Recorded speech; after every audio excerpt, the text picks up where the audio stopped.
அழகே அழகே எதுவும் ஒரு காட்டில் ஒரு முயல் வசித்து வருது. அந்த முயல் அழகாக வெள்ளையாக ரொம்பவே அழகான தோற்றத்தோடு அந்த முயல் வசித்து வருது. இந்த முயலுக்கு அது இருந்த பக்கத்தில் மிகவுமே பசுமையான ஒரு இடம்தான். நல்ல ஒரு புல்வெளி, நல்ல எந்த ஒரு முட்கள் செடியுமே இல்லாத ஒரு புல்வெளி, புல்கள் நல்ல பசுமையாகவும் இனிப்பாகவும் அந்த முயலுக்கு ஏற்றவாறு போல் எல்லா வளமும் அந்த அந்த முயல் வசித்த காட்டில் இருந்தது. இந்த முயல் வசித்த காட்டிலேயே நடுவில் ஒரு ஆறு ஓடுது. அந்த ஆற்றுக்கு அந்த சைடு ஒரு வயல் காடு இருக்குது. அந்த காடை பார்க்கறதுக்கு இங்கேருந்து பார்க்க அது பசுமையாக தெரியுது. ரொம்பவே பச்சை பசேல்னு புற்கள் அதிகமாக வளர்ந்தும் அழகாகவும் தெரிஞ்ச மாதிரி இந்த முயலுக்கு தெரியுது.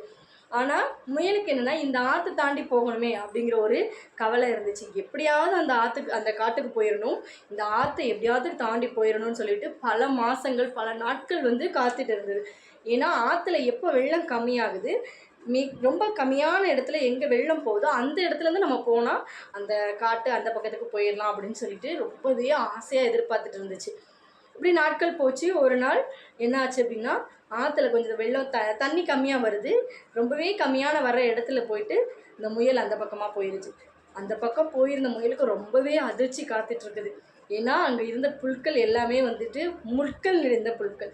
எந்த இடத்துலையுமே அது உண்ணு மாதிரி உள்ள புற்கள் இல்லவே இல்லை. எந்த புற்களை கடித்தாலுமே வாயில் குத்துற மாதிரி முட்கள் அந்த இடத்துல அதிகமாக காணப்பட்டுச்சு.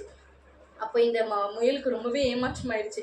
ஐயோ, நம்ம அழகாக நம்ம காட்டிலே இருந்திருக்கலாமே, நம்ம ஆசைப்பட்டு இந்த பக்கம் வந்துட்டோமே அப்படின்னு சொல்லிட்டு அது வாழ்ந்த அந்த காட்டை பார்க்கும்போது இங்கேருந்து அங்கே பார்க்க ரொம்பவே பசுமையாக தெரியுது. இங்கேருந்து பார்க்க இந்த காட்டை விட அந்த காடு தான் அதுக்கு ரொம்பவே அழகாக தெரிஞ்சிச்சு, ரொம்பவே பசுமையாக தெரிஞ்சிச்சு. அப்போது அந்த முயல் மனசுக்குள்ளே என்னுடைய ஏமாற்றத்தை உணர்ந்து கொண்டது. அங்கேருந்து இங்கே பார்க்கும்போது பசுமையாக தெரியுது, இங்கேருந்து அங்கே பார்க்கும்போது அதுதான் பசுமையாக தெரியுது.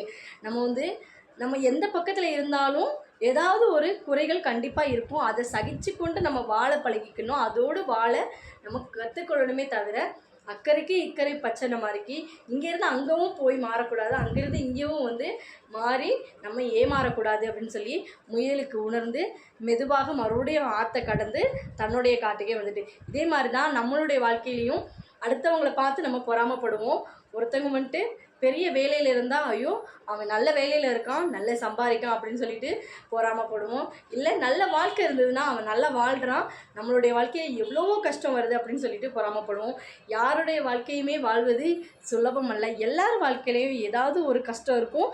அதை சகித்து நம்ம வாழ பழகிக்கணும். அந்த வாழ்க்கை என்பது ஒரு வட்டம்தான். நம்ம வாழ்க்கையில் எல்லாமே சுற்றி இன்பம் துன்பம் நஷ்டம் கஷ்டம் எல்லாமே சுற்றி தான் வரும். எல்லாத்தையும் சகித்து எல்லாத்தையும் கடந்து நம்ம வாழ பழகிக்கணுமே தவிர அடுத்தவங்களை பார்த்து அவங்க நல்லா இருக்காங்க அப்படின்னு சொல்லிட்டு நம்ம என்றைக்கும் மனசுக்குள்ள நினைக்கவும் கூடாது.